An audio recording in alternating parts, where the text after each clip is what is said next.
Now, we've heard about violence in Mexico for many years, but this is a very real warning for American travelers who may go to Mexico.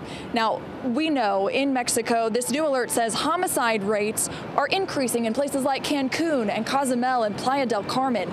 The State Department has issued a state-by-state assessment of security conditions in Mexico. They say in Los Cabos, there's a high rate of homicide. In Acapulco, there are armed roadblocks.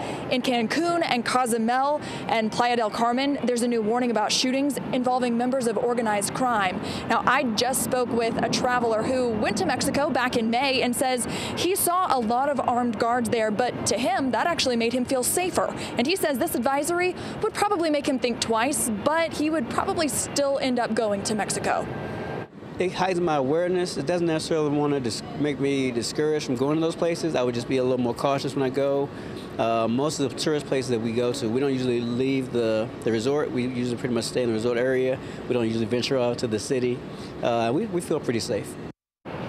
And he doesn't think he's the only one who will make that trip. He thinks Americans as a whole will continue traveling to Mexico and take their vacations, especially if it was planned ahead of time and it's already paid for. Now, we spoke to a travel agent earlier who said that this alert compares to travel advisories that have been sent out for other countries in the world, places in Africa like Kenya and Somalia, where there are real dangers of violence and Americans getting caught up in the middle of it. Jennifer?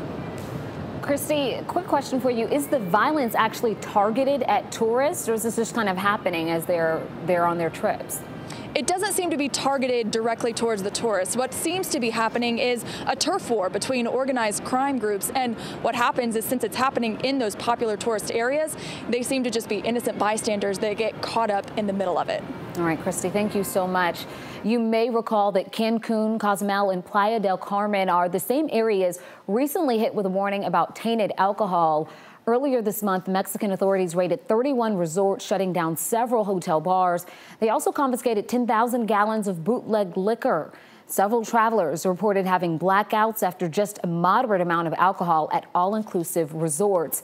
A Wisconsin man says he found his wife naked and bleeding from the head. They had to pay $10,000 in cash just to get any medical attention at the hospital. You can read more about their story and this new travel warning on our website, 11alive.com.